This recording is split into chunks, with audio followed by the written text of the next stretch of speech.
Hi, my name is Leonardo. I'm from L'Aquila, Abruzzo.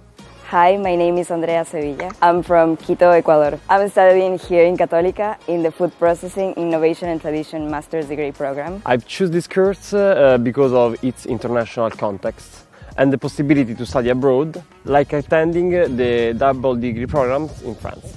I choose this program because I really like the content of the program, and I also wanted to live this international experience studying abroad in a different place, in a place that is very different from my own country, and to get to know new people and also get new experiences and relate to new knowledge from professors who had a different point of view.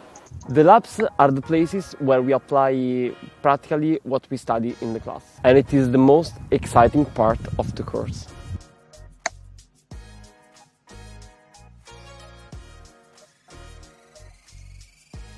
Okay, great. All ready to go.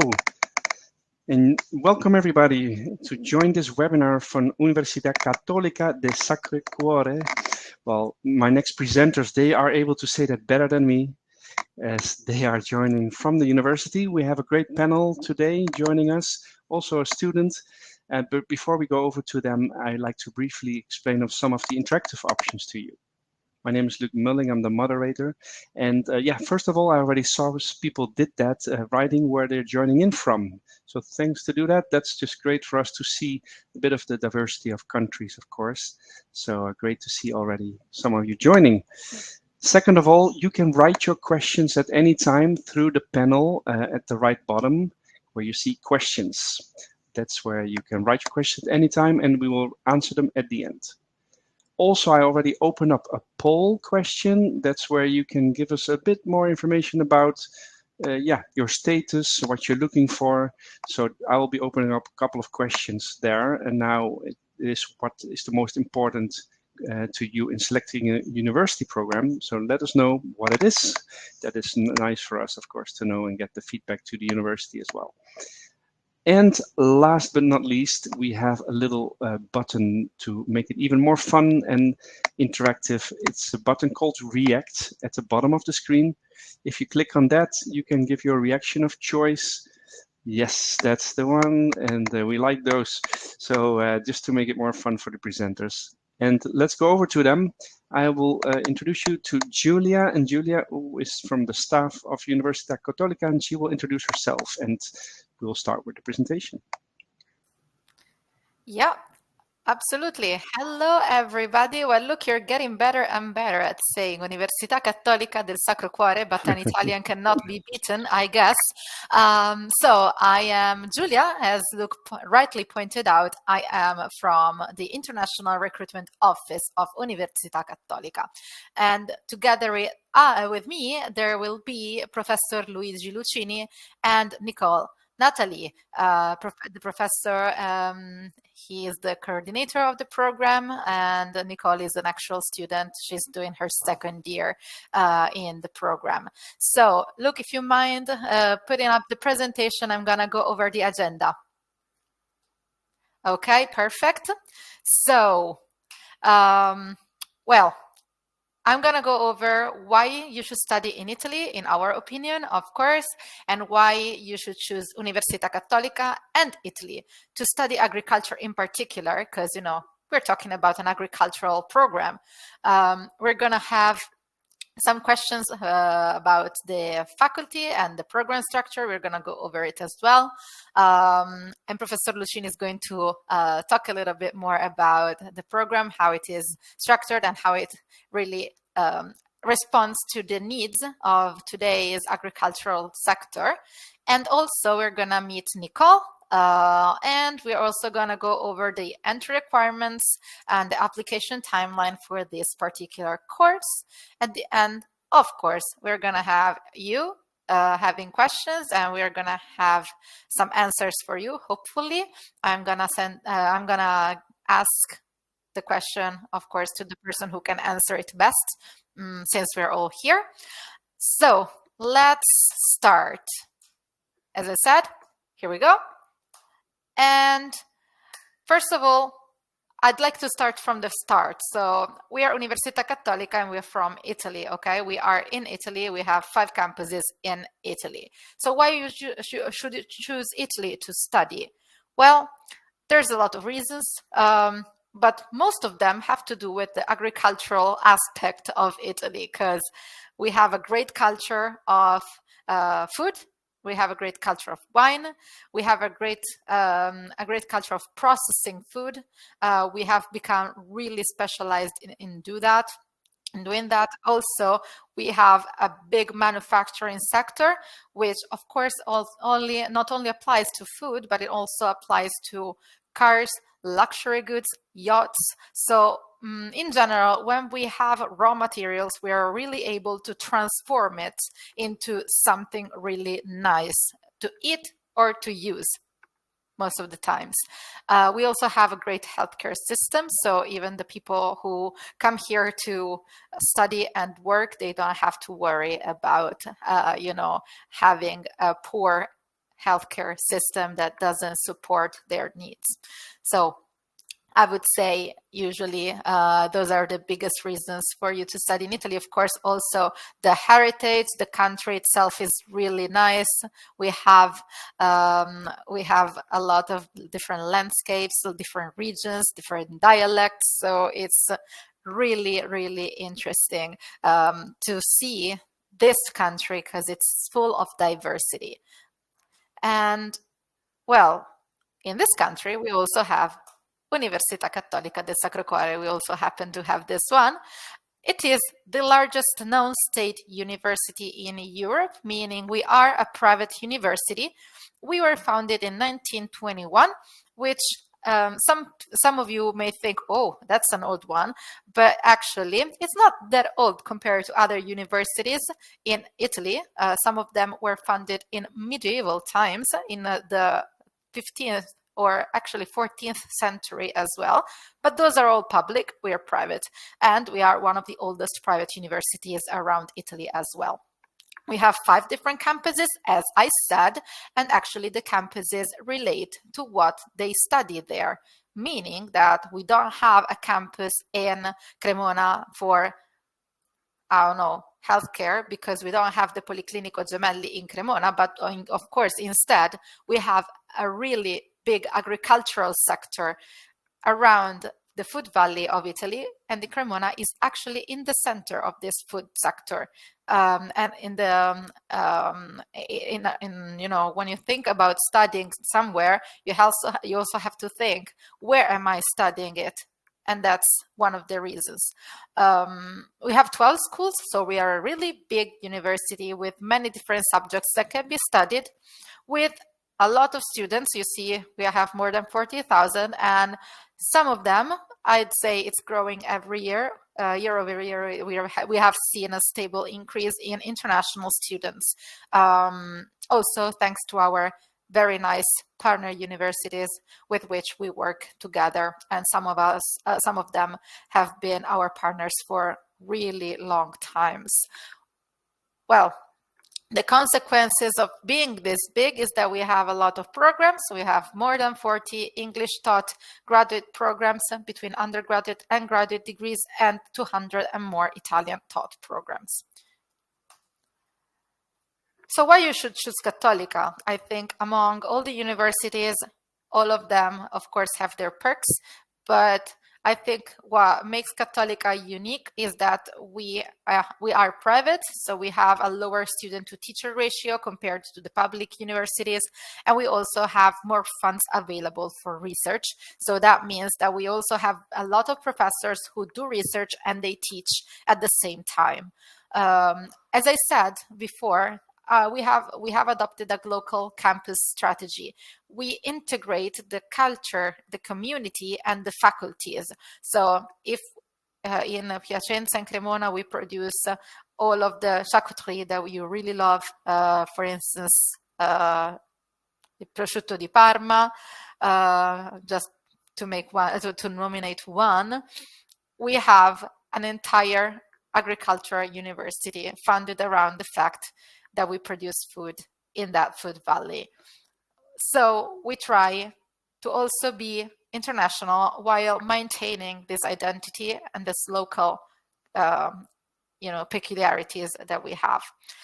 Also, as I would say, as a consequence of being a renowned private institution, we have excellent academics. And actually, I think what we love about Cattolica is that it is multidisciplinary because it's big. So the faculties and the schools collaborate a lot.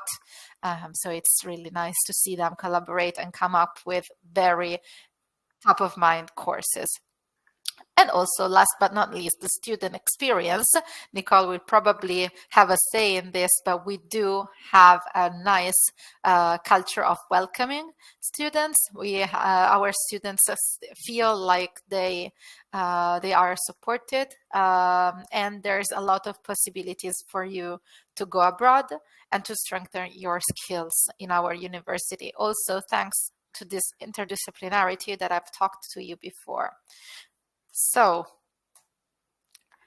also, the academic profile that we have is reflected in the rankings. You can see here that we have, we have a lot of schools, as I said, and most of them are in the top 5 in Italy. The one that you see with an asterisk are actually top 5 in Italy, according to the QS World University rankings.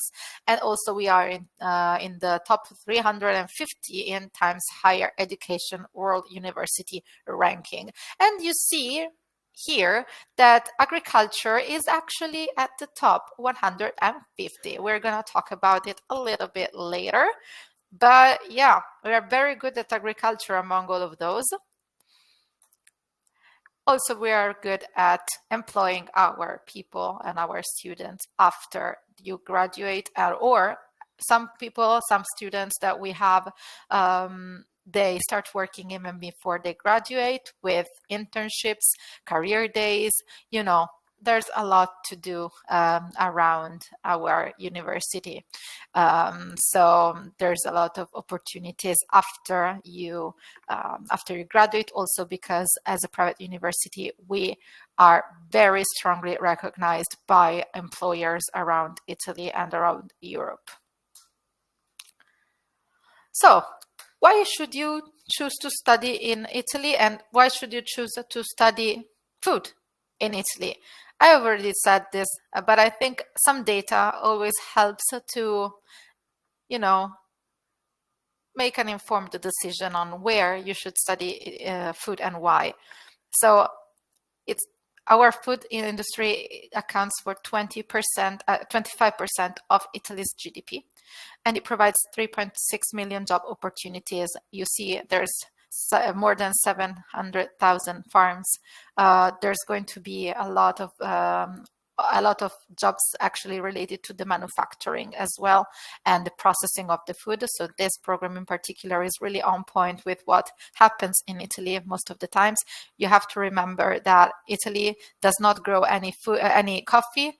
It does not grow any cocoa powder, cocoa beans, anything. But we are one of the first exporters worldwide, meaning that we are really good at what we do in terms of processing. And that's why we also are good at, exporting what we do. Our products are recognized with all the quality and safety that are really ingrained in the food culture in Italy. We have over 300 DOP products and 77 DOCG regions. That means we're very strict about how we make food, but we also are really recognized because of the way we make them. As you see, market size is gigantic, I would say. 3.46% annual growth rate from 2024 to 2028. So that means that it's going to grow even more with a compound annual growth rate of 5.33%.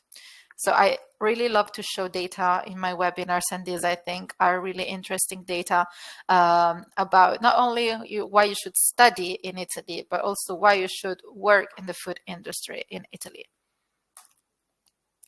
and why you should study in our agricultural school, so the School of Agricultural, Food and Environmental Sciences. As I said, we're in the top 150. It's actually a really high employment school. We have at least 80% of our graduates who find a job within 1 year of graduation. So it's really a high number. And actually, I think also our Professor Lucini is going to, have a say in why all our programs, and particularly the food processing program, is actually really, top of mind for employers as well, because of the fact that it conveys what the market wants in the minds of students. I think it's one of the main reasons why this program is really successful. And we also have a lot of top scientists. You can also see our Professor Luigi Lucini in the list. Actually, I think this one is a little bit outdated because it has grown in the latest years. Professor Lucini is nodding at me like, I know there's a lot more.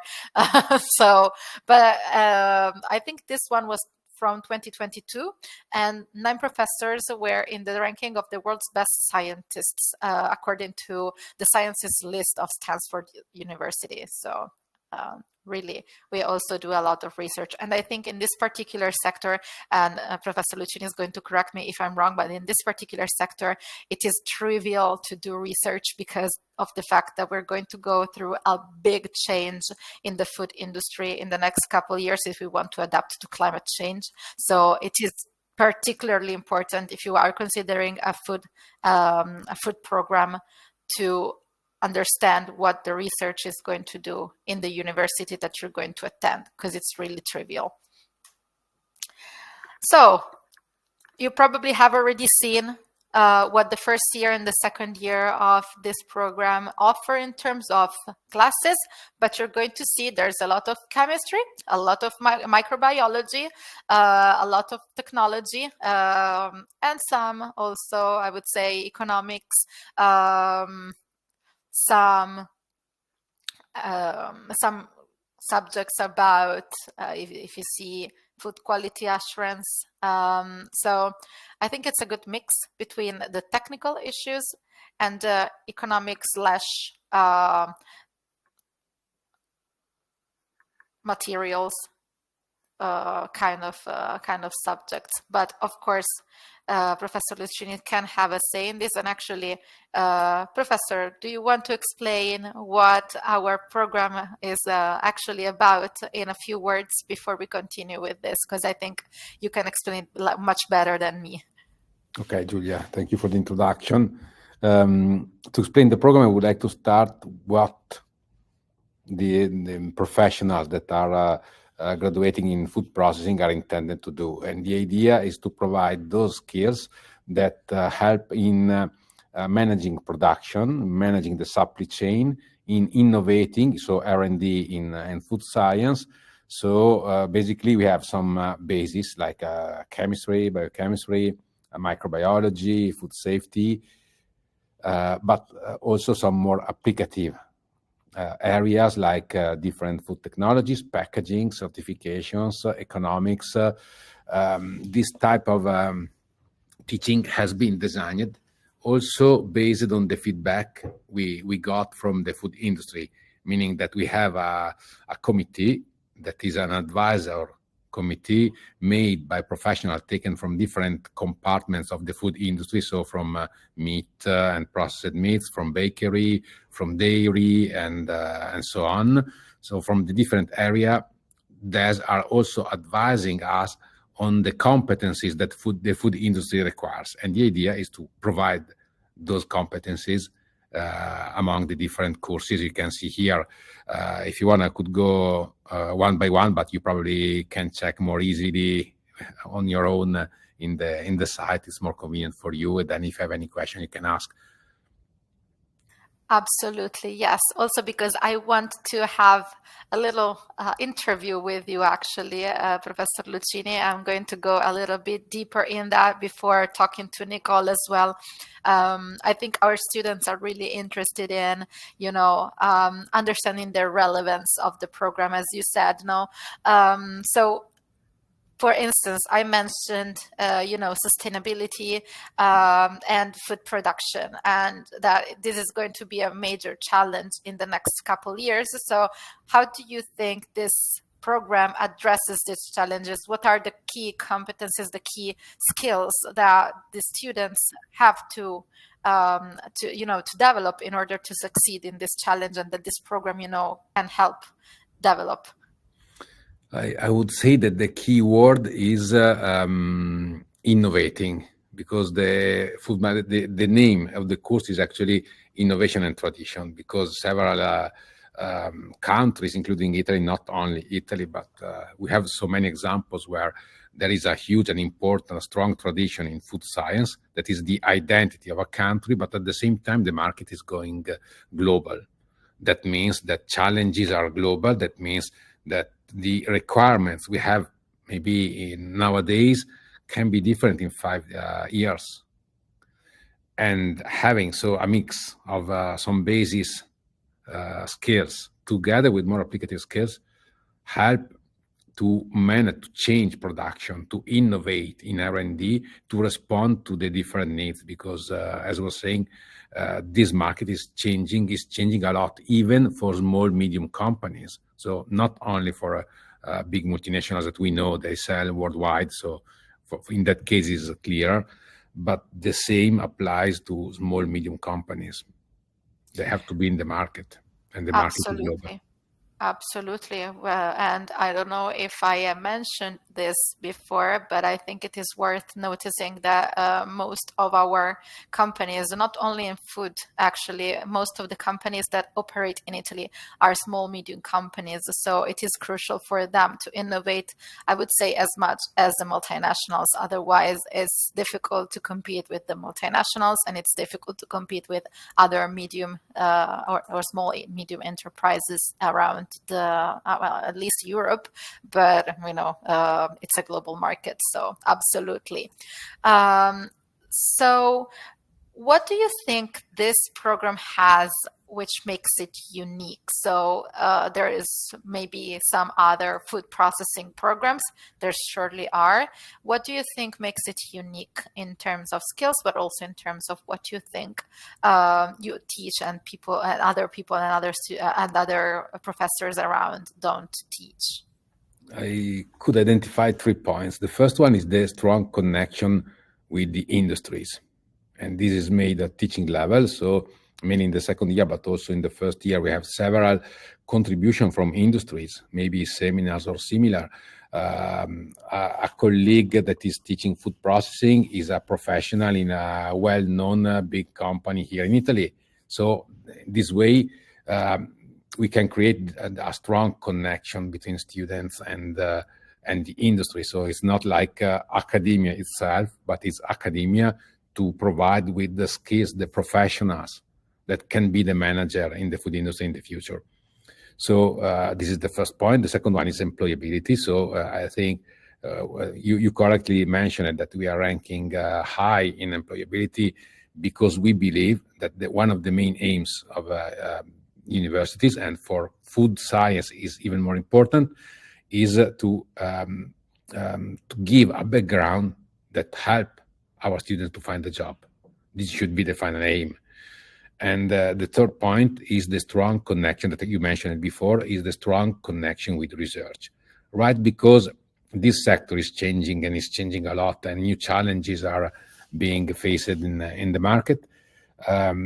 If you do research in that topic, you are probably more effective in transferring your knowledge to students. So we are a research university, and I like to stress this out when I speak with colleagues and so on, because it's an important advantage. Absolutely, absolutely. Yeah. So what do you think is an innovative like project or collaboration that you have in mind as an example and make this program particularly cutting edge? Okay, I could mention one. There are several. Not to take all the time, I could mention one option, that is the possibility to make the thesis with the industries. We have a platform that is called Agora. Agora is a Greek word that means like a square. And in this square, it's a virtual place where companies can provide some challenges or some thesis options they would like to work on in collaboration with our university. And the students have the ability to apply for doing the thesis with this industry. So it's like a way to find the interest of the student with the need of the company. It's a first attempt to let them interact. Of course, we are still part of the system, so we are still tutoring the student in thesis. And those are companies we are collaborating with from several years, so they know our pilot plans, analytical capabilities, and so on. And this Agora is the place where there's three, so the students, the university, and industry can meet and work together, because it's a win-win strategy for everyone when we can interact. Absolutely. Thank you for the example. I wanted an example like this because I think, when students think about going abroad and going to study at a certain university, they're like, okay, but what makes it different? Like, what is the actual study experience, and what is innovative about this program? And maybe other programs are not as on point, I would say, or maybe they don't have this kind of connection. So absolutely. So can you share an example of how students can apply their learning to the real world scenario? Okay, could be the recent thesis I was tutoring. It's just an example of mine, not because it's better, but just because it comes first in my mind. In that case, that company had some problems to innovate the cream filling for their bakery, and they couldn't solve this because there are some new constraints coming from the EU laws, and at the same time, consumer requirements are changing. So we combined this company together with another company we are providing that supplies with the ingredients for the food industry. And our pilot plans, that student has been working on innovating just to manage some off flavors that can arise because when alcohol is not included, a small amount of alcohol is normally included in that creams to preserve them. But some consumers are very strict, or for religious reasons, or because those are for children, for several reasons. By the way, this is not required. So changing the formulation, ensuring shelf life, having also those other actors that can provide intermediates and ingredients for the new formulation, this job has been done thanks within the context of the thesis of a student of ours. Very interesting example, actually. I think it is one of the few programs that we have. We should actually, these kind of examples, I think are very practical. There's some other departments who have more difficulties having a practical approach to thesis, but this one is a very practical example. So very interesting. So let's finish up with one and a half, I would say, other questions. So what would the ideal student be for this program? Good question. I would say someone that loves food science. We have some element of nutrition. We have several elements of food technology and so on. If you know and wish to improve how to produce foods in a sustainable way, how to face the challenges that the food industry is facing now, to innovate, then I think this is what is for you. Absolutely. Okay. And if I forgot an important point. And if you like the challenge, because it's also a challenge, to work in a really international context. So because almost 50% of the students are from abroad. So this makes really an international context. Yeah, and we take it for granted, but it's not actually. So absolutely. For Italians, not normally. I don't know Yeah. abroad, but some like, some others. So, for me, it's an advantage, but I understand maybe it's not for all. Absolutely. Okay, so I think it's time for me to go to Nicole. I really want to hear your experience as well. So I think our students also wish to hear that. Thank you, Professor Lucini. It was very nice hearing from you. And I'm going to pass to Nicole. So can you introduce yourself? Tell us, where you're from and what you're doing right now.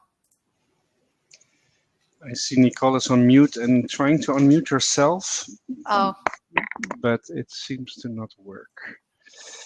So let me try to see if I can help her. Yeah. Okay, now, thank you. Yes, there you go. Thank you so much. Nice. Can you repeat the question, please? Sorry. Absolutely. So I was just asking you to introduce yourself and where you come from and what was your academic background before you started your student career with us at Cattolica. Okay, so I'm Nicole Nathalie. I'm from Indonesia, and back in Indonesia, I did my bachelor in food technology. Yes. Okay, absolutely. Thank you very much. And what inspired you to choose this course, so food processing, innovation, tradition at Università Cattolica among all the programs that you surely have considered? So for me, it's like a dream, right? Coming from Southeast Asia to Europe, and the chance to open my way in Europe with a program that is very similar to my background. It's like a dream come true. So when I heard about Cattolica and this program, which is, like Professor Lucini has already explained, very international, very global as well, and not just like research, because I came from a really academic university, but here I can see that it is actually applied to the industry, which is what we need in the real world, actually, right? So that's why I choose Cattolica with food processing. Absolutely. We probably haven't stressed this enough, but as this in this particular campus in Cremona, we have a food lab which is huge. So it's absolutely stunning to see because it's brand new. The whole campus actually is brand new, and it's in a very nice ex-monastery. So it used to be a monastery, but it has a big lab where you can experiment as much as you wish. And so, Nicole, I think you touched a point that I did not touch before. So thank you for, serving me with this kind of possibility. How would you describe your academic experience so far? What aspects of the program have been like the most exciting, the most challenging? Okay, so I'm actually first year student. So I've gone through the first semester only. So I know that there's still a lot of things to experience, but overall, what I experience right now, it's different from where I come from. Especially the teaching methods, because here we have to think critically more, I think, like give our opinions and not just not just like learn from textbooks and stuff, but really understand what it is and how we can apply it actually to the food product and stuff. And it's actually interesting because I didn't expect it to be this open, because usually in my country it's really hard to speak up and open up, but here only with one semester I've been trying to give my opinion more and open up more. And with the professors, which are really kind, because they they try to understand our backgrounds, which is very different for everybody because it is a master degree. But they always try to help us understand with our background to really not just know the content, but can apply it as well to the food product. And the challenging thing for me is transitioning to English-based learning, but it's been successful, and it's been great for the first semester. Absolutely. Well, I mean, studying entirely in English can be tough, especially if you're not used to it. I agree with you. I did all my studies in English, so I didn't experience the shock of having like all the vocabulary and having to translate it all. So absolutely. So I also read that you made your bachelor's thesis here as well, Yes. right? Yes. Oh, interesting. And how was it? Can you describe it? Yes, so it's like a partnership with my university in Indonesia. So I was able to actually do my bachelor thesis in Katolika as well. And it's very amazing because the professor and everybody is so accommodating to my research. So it's actually I bring the topic from Indonesia to Katolika, and we were able to discuss on how to make this possible, and I was able to also, of course, finish my thesis, but also experience the research structure in Italy. Also was able to actually come to a dairy company to see, because I need to use one of the equipment there, and the professor was very kind to help me find the right equipment to use and what samples better to use. So they've been very accommodating, and it's been a great experience for me. That is amazing to hear, actually. So just out of curiosity, I didn't schedule this question, but I really want to know, how many students are there in your classroom, Nicole? 20, 30, I think. Okay, so yes, and it's a small number. Yes, and it's quite different because our class are also together with some students from Izara. So it's a double degree that the first year is going in Italy, in Katolika, and then the second year they go to France. So it's been a mix of students. So sometimes in a class we can have like 50 to 60 students, sometimes 20. So we have a really big connection with everybody. Okay. Okay, that's interesting, because sometimes in Italian universities, particularly the biggest ones, it's really a struggle to find a seat. So it's nice to know that you have a seat in our university anyways. So thank you very much. And I'll go to the next question. So we've talked about Cremona and how it is in the middle of the Food Valley. And I'm curious to know how the studying experience in Cremona is, and like, how do you feel that you have an advantage in studying a food-related degree in the heart of this Food Valley? Okay, so Cremona is a small city if we compare it to Milan or other big cities, but you can still socialize. I still have fun every weekend with friends. And regarding as it is placed in the heart of the Food Valley, there's a lot of professor actually that has experience in the industry. And actually this semester, I think I have one professor that is a top manager in one of the biggest supermarket in Italy, let's say. And he was able to bring what he experienced as a profession to the classroom itself. So we get the image of what is actually happening, and not just a theory about the industry, but what is actually happening. And because I am only first year, I don't have any experience with a lot of the industry. But as Professor Lucchini has said, it is possible to do thesis with the industry as well. And there's actually projects going in the year. Like last year, there's a project with a company producing torrone. Torrone is a typical dessert from Cattolica. And they were able to have a group of students actually formulate a recipe for the company to make like an innovation for the torrone. And it is presented in the Torrone Festival. So there is a festival here in November about torrone for a week, and they were able to present their dessert there, which is very interesting. Unfortunately, I wasn't able to join because I had my thesis, but from what I heard from my friends, it was really fun and what an experience. Yes. Amazing.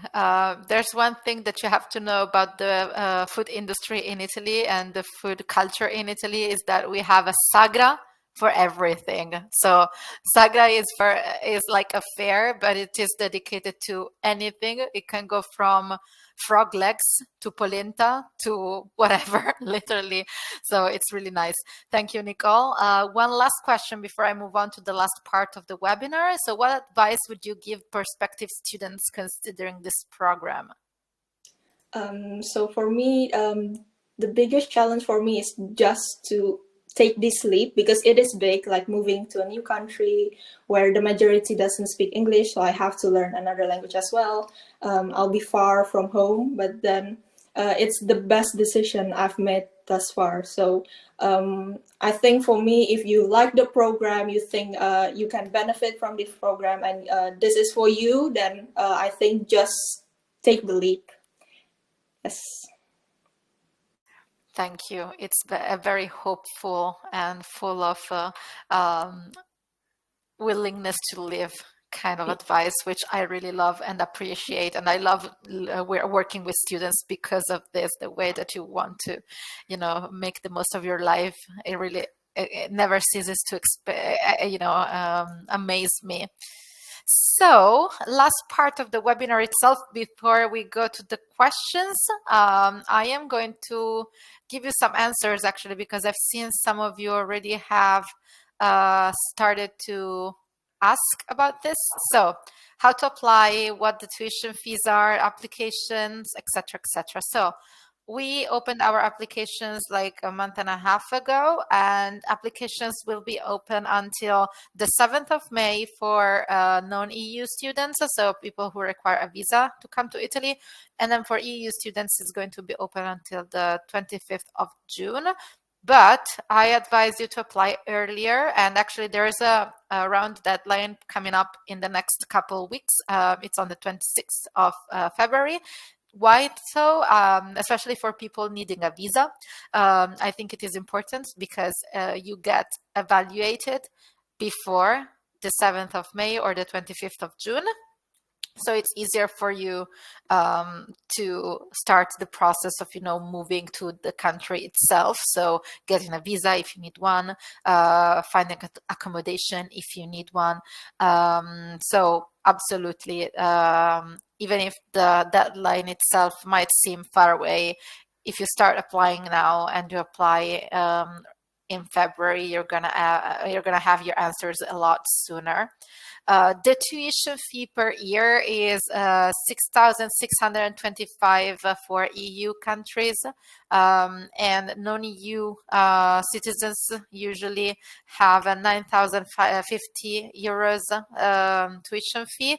This changes for double degree students as well. So be mindful of the fact that sometimes with partner universities, our tuition fees may change. So if you are interested in a double degree, please reach out and we are going to go over the specific case. But remember that this tuition fee is not calculated on where you are a resident, but where you pay taxes. So even if you are from an EU country, but you pay taxes, say in Thailand because you live in Thailand, you're still going to have to apply the non-EU tuition fee, even if you have an Italian passport. Just an example. The entry requirements here, well, as we said, you have to love food science. So an undergraduate degree from an accredited institution, absolutely, allowing to enter comparable programs. And if you hold a bachelor degree in fields such as biotechnology, biological sciences, agricultural sciences, food technology, food science, etc., you're absolutely welcome to apply. You also have to have an English proficiency certificate with a B2 level at least. We have a whole page on our website on which kind of certificates we accept, so you don't come unprepared. So absolutely, this is the most important information that you have to know. So I am absolutely done with the boring part about how to apply, and I think we can start with the questions, right? I think so too, because I see the audience already wrote various questions, so we'll go over to those. A couple of things just to mention. I've opened up various polls. One was on the screen. That was not the idea, but yeah, thanks for everyone for given your answers. If you haven't done so, please do let us know before you have to leave. But now let's go over to the questions from the students who joined in, and we had a lot of students joining in from different countries. First of all, Virginia was asking, what are the admission requirements? Well, I think that's just been described in the fee as well. So Virginia, if you're missing something, then let us know. Sanjay was wondering about a PhD program. And I think Professor Lucini could answer a little bit better than I can. Yes, we have a PhD school that is called the AgriSystem, because it's a PhD school that is made by 3 faculties, economics, law, and food science and agriculture, and should cover, is intended to cover the whole food system. So from regulation to economics to processing. In the last years, we enrolled 30, more or less, around 30 PhD students per year. So it's nowadays roughly 100 students enrolled. Okay. Great. Well, thank you for that answer. Nicholas is asking about any restrictions of age. Any age restrictions? Not. Okay. Thank you, Professor. But in general, well, for this kind of degrees, the professors are the ones who raise hands when it is too late, but usually it really depends on what the professors want in class. Usually our range, what I can tell you is that our range is between 21 and 26, but that doesn't mean a 27 or 28 years old cannot enter.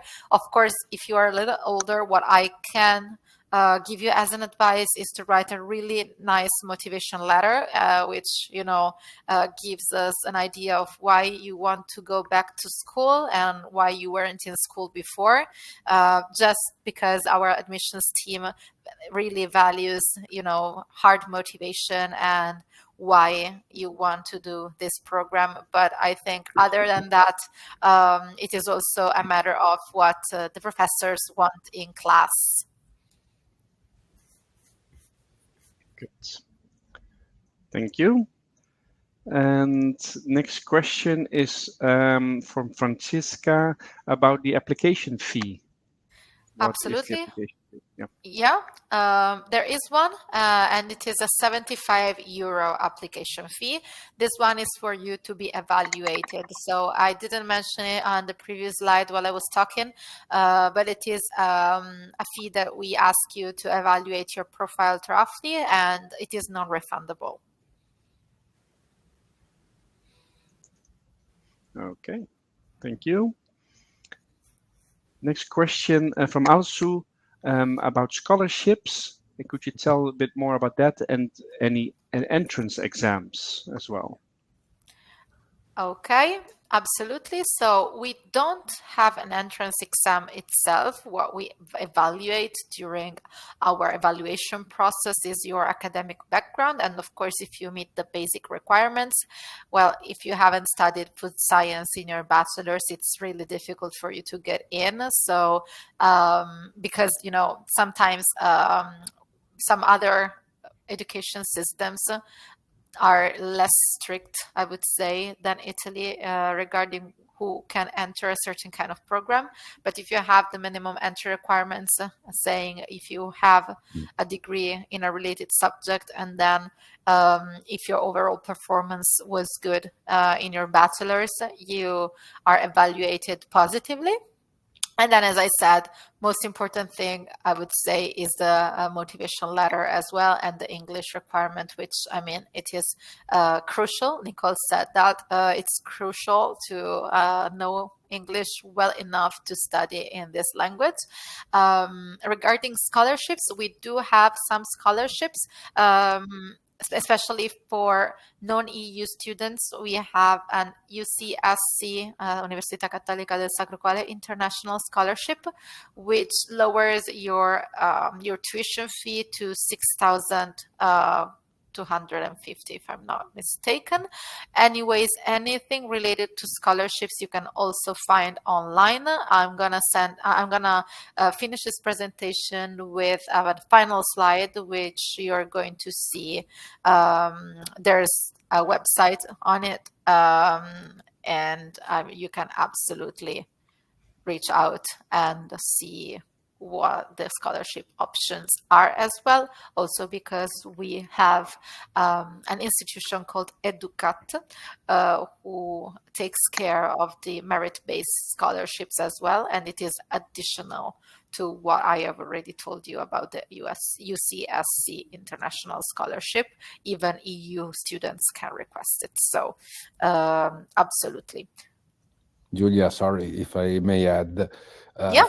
for the section, when you have what we call a non-ideal profile, there is you normally, when you enroll, you have an interview with the coordinator, so with me, and based on the transcript of record, based on your background, if you are motivated, as Giulia was saying, so if you're really motivated to do this master, and your profile is at least partially in line with the requirements, one option that has been used in the past that is actually valid is to let you take some additional credits on a specific topic. A very simple example, maybe you completely missed it in your bachelor food chemistry issues, then you can have this additional part that you have some reading, and then you have a rather simple interview just to demonstrate that you have acquired the minimum requirements, just to let you to be able to follow the lectures. And this is normally not a huge demand in terms of time, and it's a good compromise for those students that maybe are not ideal but are still very motivated. And I have also a news, Giulia, it's pretty new, so you probably don't know. We are collecting money from industry, from some foundation, to have additional fellowships. Of course, that is very interesting. Are yes, it should be. We are still defining. So in the very next future, soon this will be released. But the idea is to support students that for their average in terms of performance and credits they acquired, so they are performing well. So it's after you enroll, but this is will be a substantial reduction of the tuition fees. So instead of giving money to the student, because then you have to pay taxes and so on, it's much more convenient for us and for the student to have a reduction of the tuition fee.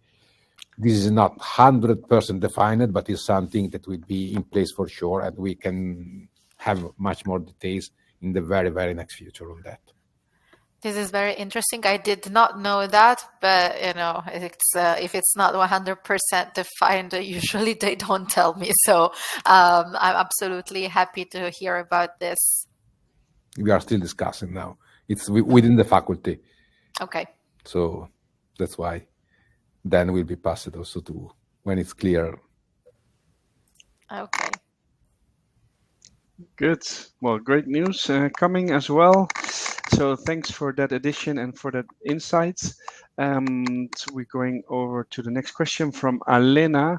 Alena is asking what thoughts of a student can catch your attention in a motivation letter? Well, I think what Professor Lucini was saying actually is very interesting for us to notice. Now, I always say we read thousands of motivation letters. So if you tell a story about, you and how you came to the realization of, this kind of program being the right fit for you and what you want to do with this program as well, what you want to do with this degree later, what motivates you to get this degree and what you're going to use it for. And the more you are creative in these answers, of course, it has to be something real or realistic. Don't write I have to beat world hunger with this, because I mean it's a noble a noble motivation, but it's kind of difficult to tackle on your own.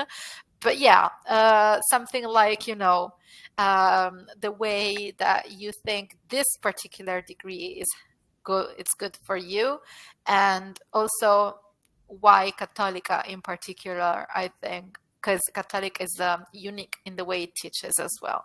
So I don't know, Professor Lucini, if you want to add anything, but I think these are the main issues that we want to see tackled in the motivation letter. Yes, I just would add that you should provide evidence that I really like what Nicole was saying before. So like doing not a jump in the dark, but it's a big change for sure, deciding to go abroad, far from the family, and taking an international course. And this takes some motivation. I think at the end, the feedback I got that then the student is happy, but takes some motivation because you go a bit outside from your comfort zone for sure. It's an investment, but it's outside your comfort zone. So if this can be perceived, I think it's a very good starting point. Yeah. Okay. Well, great. Thank you very much for that insight, and hope that answered the question for Elena and others that wondered about that. At this point, I don't see any further questions from the audience. So if we still have a couple of minutes, if you have one, then let us know. This is the right moment. Also, we have the students here with us, so real insights from Nicole as well. Take advantage. Let's see if there was one. Yeah, so Vivian is asking, and I see that actually also from the poll was one of the top questions that people wanted to know about housing. So Vivian is wondering about if the school has accommodation or how does that work?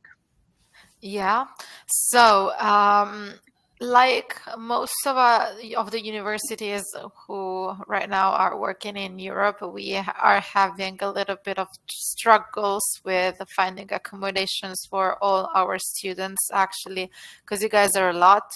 40,000 students is a lot. It's a big number. So some of you come from really far. So we know that it is a huge issue. What we can tell you is that Educat, the entity I was talking to you before, has some accommodation available. You can find more information about, how to apply for that. Unfortunately, it's not covering the whole demand for housing and accommodation, but we try really hard.